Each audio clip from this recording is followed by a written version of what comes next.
Could Venus be the key to the future of human colonization in space?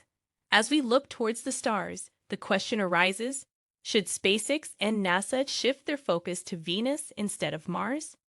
With its closer proximity to the Sun and recent scientific discoveries, the idea of colonizing Venus is gaining momentum in the scientific community.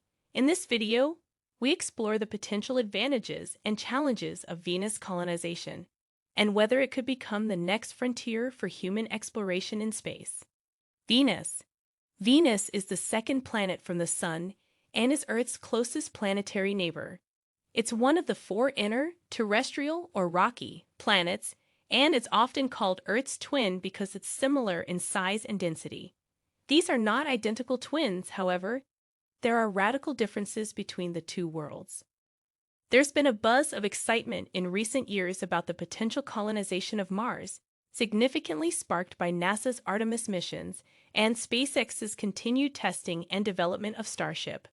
For most people, it's fair to say that the first planet thought of for colonization is the red, dust-covered, freezing planet we call Mars. Let's start with the pragmatic reasons to pick Venus as our next stop for human habitation. First, Venus is slightly closer to the Earth than Mars, so it's faster and easier to get there. Its gravity is comparable to Earth's, so that means we wouldn't suffer from bone density loss and other problems associated with low-gravity environments. And perhaps most importantly, its upper atmosphere and magnetic field would protect it from cosmic radiation.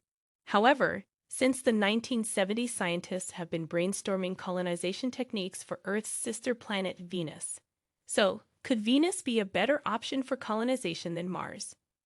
Pros. There are many advantages to choosing to colonize Venus over Mars. Here are a few of them. Proximity to Earth.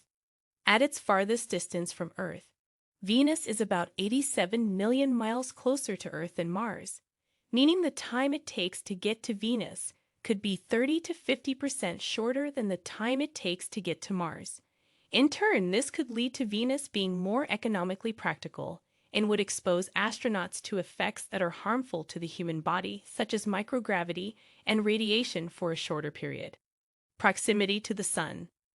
On average, Venus is a bit more than twice as close to the Sun as Mars, resulting in solar panels providing significantly more power if located on Venus.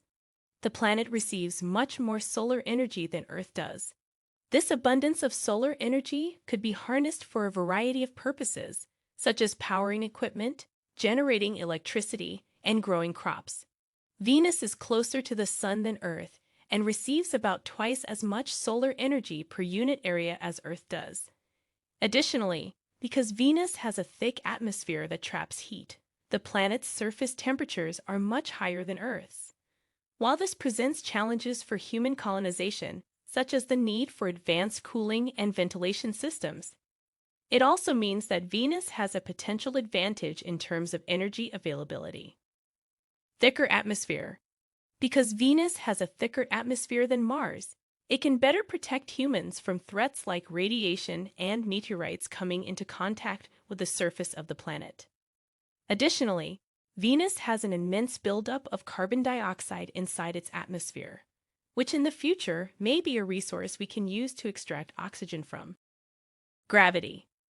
As a more massive planet, Venus naturally has more gravity than Mars. The gravitational force of Venus is about 0.9 times that of Earth, while the gravitational force of Mars is about 0.4 times that of Earth.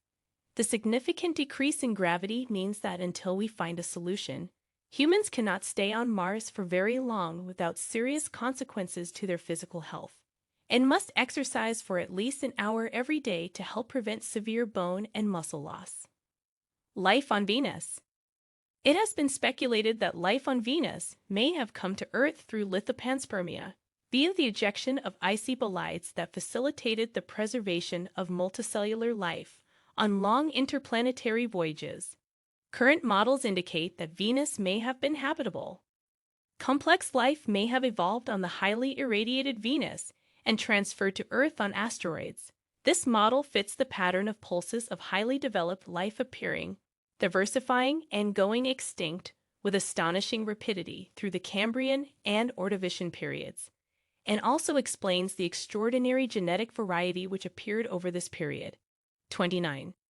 Space colonization. Venus gives Mars a run for its money. For starters, Venus is closer to Earth than Mars. That's why the first ever space probes were sent there long before to Mars.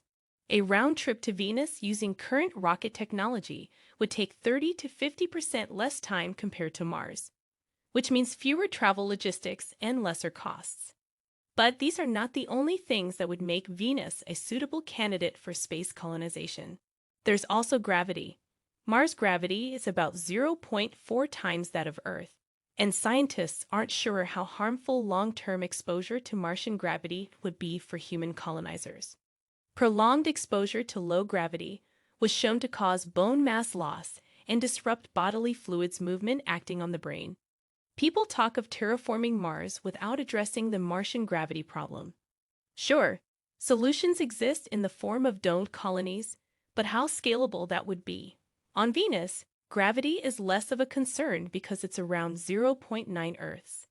After the Sun and the Moon, Venus is the third brightest cosmic object in our night sky, and it is the closest ever planet to Earth. Often called Earth's sister or twin planet, Venus has a similar mass, size, and density to our planet, and with an atmosphere for good measure. Yet it doesn't get much press, if at all, certainly not as much as Mars. Astrophysicists think that billions of years ago, Venus had large amounts of water in the form of vapor because it's so close to the Sun. Water vapor, the most abundant greenhouse gas on Earth, traps the radiation from the Sun in the atmosphere, raising the temperature.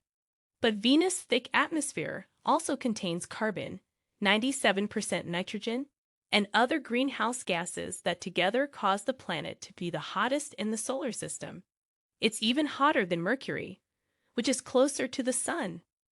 In the end, the decision of whether SpaceX and NASA should focus their efforts on colonizing Venus or Mars is a complex one that depends on a wide range of factors. While Venus has advantages such as its proximity to the Sun and potential habitability in the upper atmosphere, it also presents significant challenges such as extreme temperatures and pressures on its surface. Meanwhile, Mars presents its own set of challenges, including the need for radiation protection and the establishment of sustainable infrastructure. If you found this video informative, kindly subscribe to our channel so you won't miss out on our videos.